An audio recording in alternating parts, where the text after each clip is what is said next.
regardless of who wins the finals, this is going to change the NBA forever. Because coming off of the super team era, which basically ended in 2018, 2019, I guess, depending on what you want to say. I say when the Raptors beat Golden State, that was pretty much the end of the super team era. No team has gone back to back. So that's 6 years, 6, 7 years, no team has gone back to back. And a few occasions, some teams haven't even gone back to the finals or even the conference finals. So that's showing a lot of, I guess, diversity in the league in such a short period of time. Also, too, super teams in general that have tried to put themselves together by just throwing a bunch of all stars on the same team and hoping or expecting yourself to win a championship hasn't worked out over the past 6 years. Previously, it worked out. Like teams might not win 5, 6, 7, 8 championships, as LeBron so eloquently said back in the day, but they at least get one, maybe two, maybe three championships. Now, teams are put together for a year or two, and then they're broken up because people, you realize people don't play well together, or, mentalities, just different things like that, different injuries too, different reasons like that, where super teams just haven't worked out no matter how hard you try or how much money you spend. It just haven't worked. Because now it seems like you need an actual team. You may have one, possibly two all-star level, maybe even superstar level players. And then you need a bunch of well-rounded, versatile players around that one person or two people. Sometimes maybe you just need a full stack, a full squad of just well-rounded, versatile players. Whether it be a big that can defend the rim and either rim run or shoot very well or some amalgamation of that, or versatile 3-and-D guys that could guard different positions.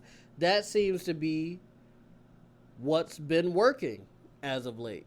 You can't just throw three superstars together, two superstars together, and expect to win a championship anymore. And I think that's a good thing for the most part for the league. OKC versus the Pacers is the epitome of that, because the only real superstar in this whole series is SGA. Now, don't get me wrong, Hallie, what the Halliburton, the Halliban, all that shit, he is a star. Don't get me wrong. But I can't give him the superstar title, even though he's had a bunch of great moments and he's been super clutch and all those things. Sometimes his stats don't match what you expect from someone you would call a superstar. That's why I feel like he's still an all-star, star-level player. Because one game, he'll get 38 points and have a triple-double. Awesome. Some games, he'll hit the last shot or the last few shots to win the game, even though his team was down. But then he'll have 2 or 3 games in the same series where he gets 6 points and maybe 9 assists. And he's being very efficient in those games, and he's getting his teammates involved, and he's being very unselfish, and that's important. But 6 and 9 in the finals for my quote-unquote superstar, that just doesn't add up for me and a lot of people that I've spoken to about this. So that's why I won't put Hallie in the superstar category. And then you got Siakam, who I consider a star and just a all-around solid player, but he's not a superstar level player. And that's why I say SGA is the only superstar MVP level player in this series. But out of both teams, only one guy being considered a superstar. I don't know if that's necessarily a good thing or a bad thing, because it could be considered bad in the sense of maybe the casual fan won't tune in because they're like, oh, I don't even know any of these guys. You see what I mean? But it's good in the sense of the league is healing from the super team era, where you needed at least 2 superstar level guys to even have a chance. Whereas now, if you just have a bunch of solid guys on your team, you could potentially get it done. OKC, for example, the best team, the best regular season team in the league. They won what they won like 68 games or something crazy like that, and they had a lot of injuries to starters. Hartenstein and Chet were both basically out the majority of the season.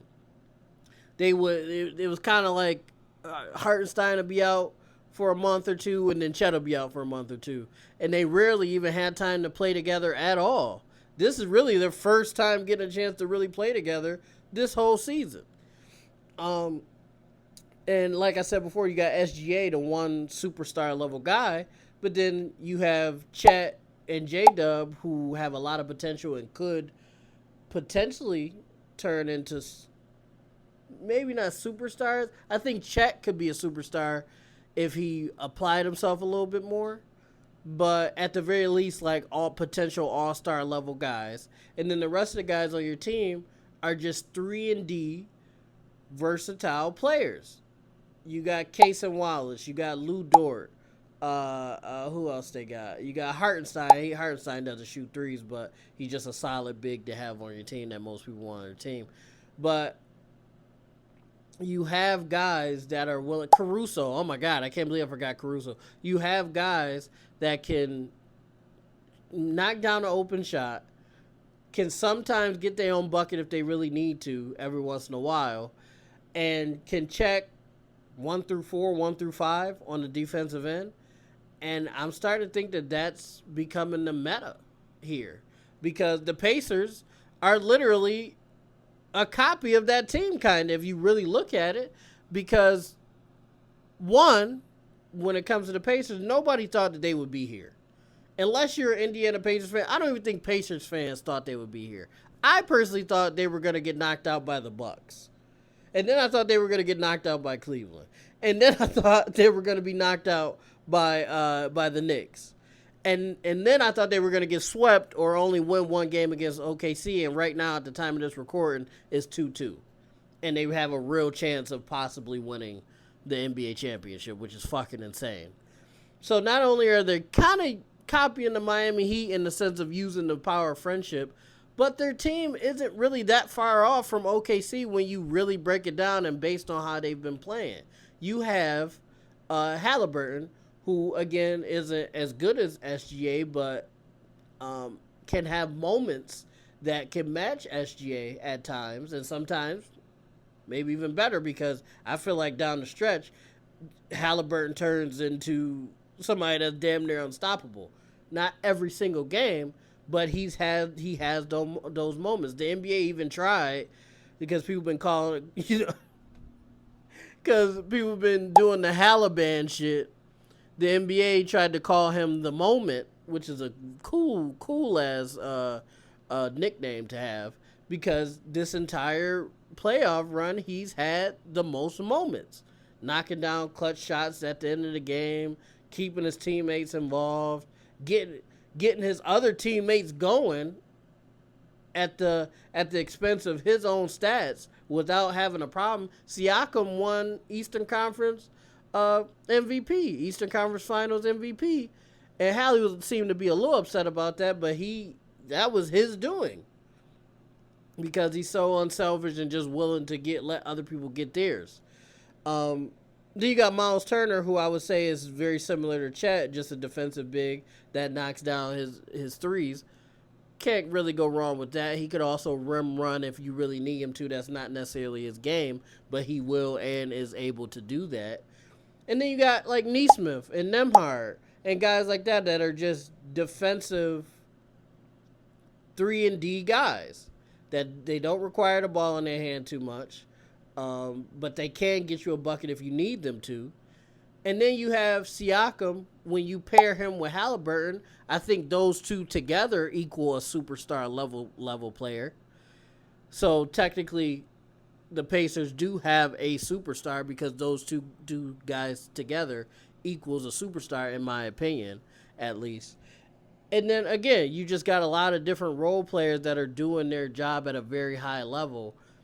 That's very similar to what OKC is doing. I think that's the main reason, or one of the main reasons, OKC is having so much trouble putting the Pacers away, because they kind of looking in the mirror a little bit. We didn't notice this throughout the season because Halliburton started the season out hurt, and the Pacers started out slow just in general, and nobody really, again, were looking at the Pacers or thinking about them. But after this run, it's like, oh, these guys are a fucking problem.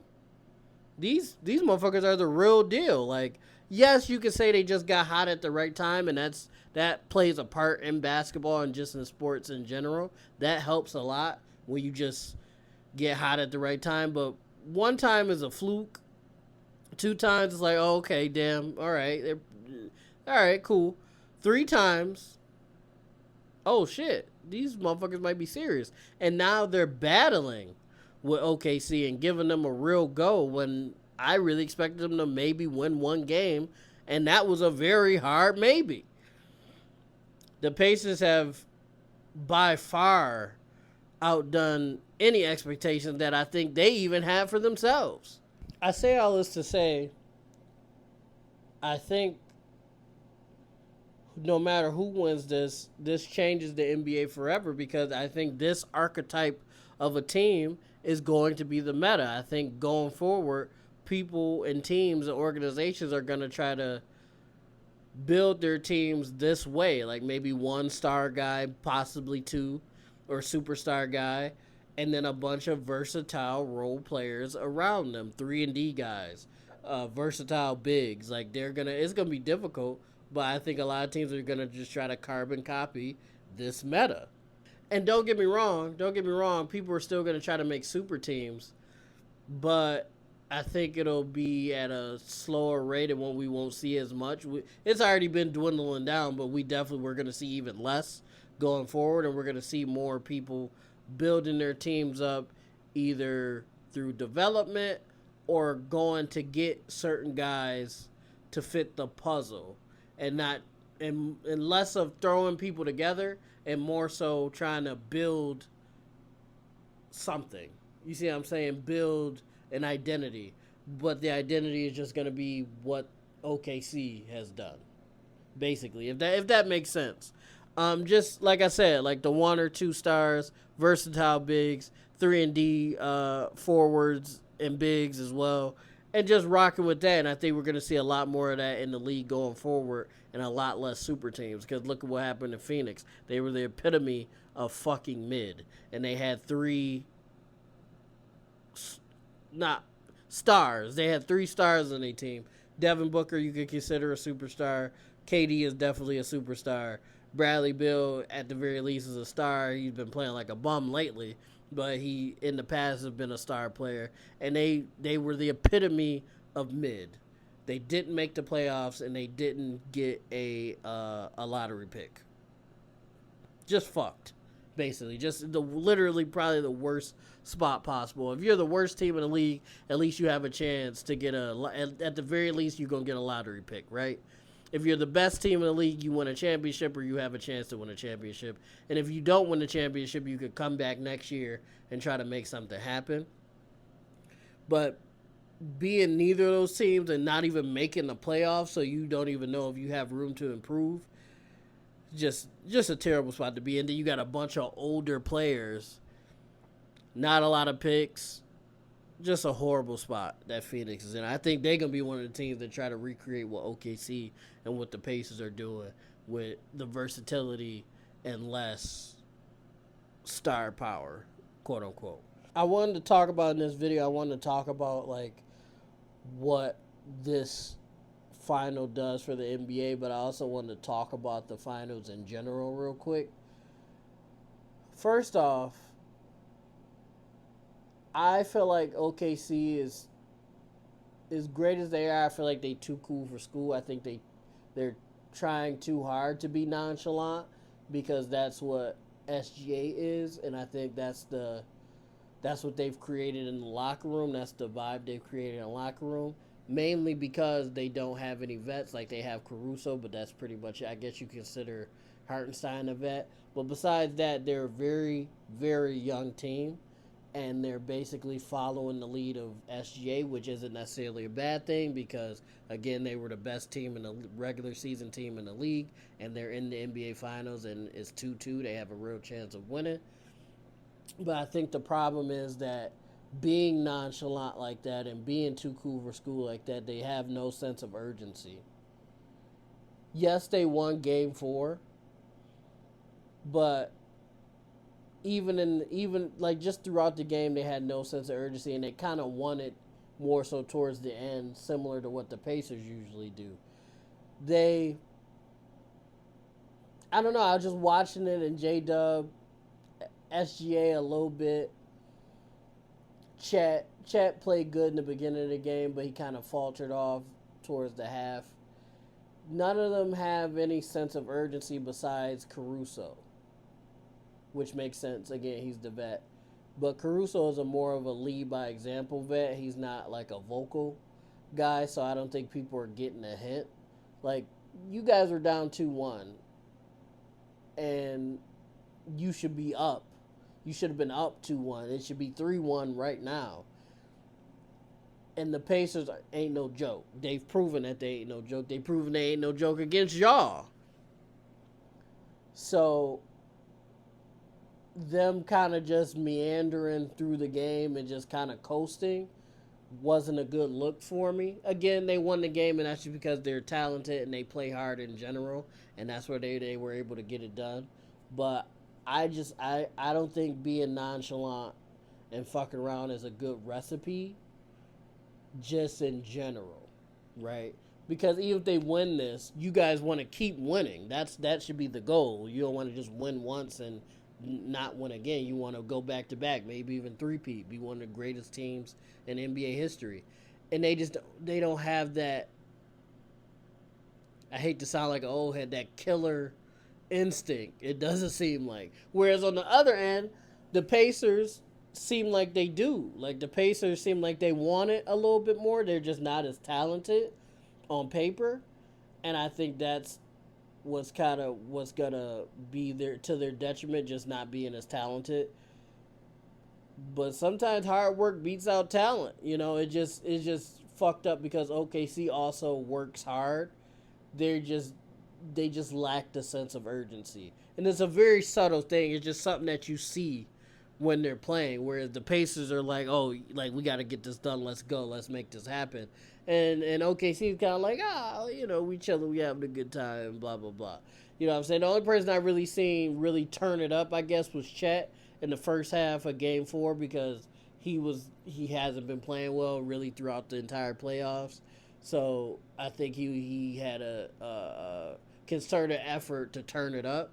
But besides that, and then a few people here and there you'll see turn up. SGA, obviously he's the MVP. He's just the best player out there, so he can get what he wants most of the time.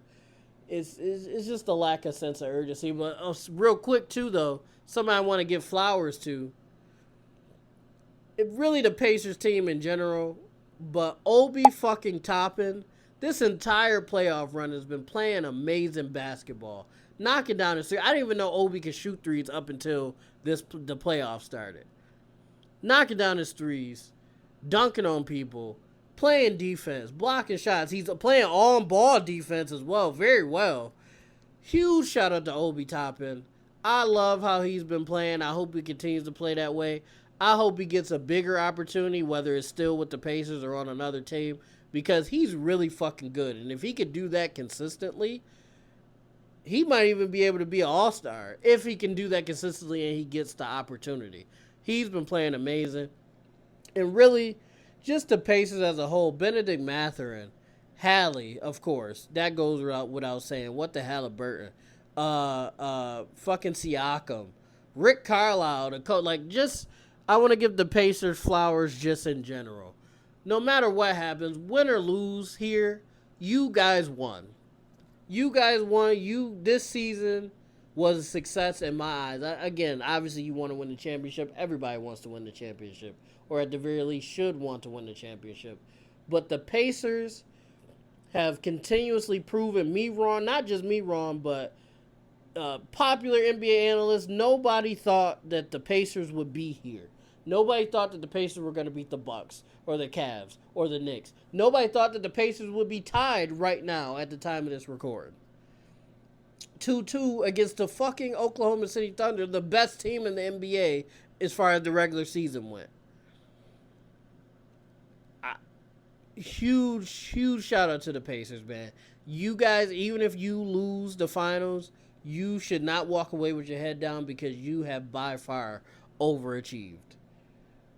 And that's a good thing. I don't mean that with disrespect, but you guys know that Halliburton talked about that. We shouldn't be here, but we are, and we're doing a hell of a job. And if you guys fucking win, good luck, Charlie.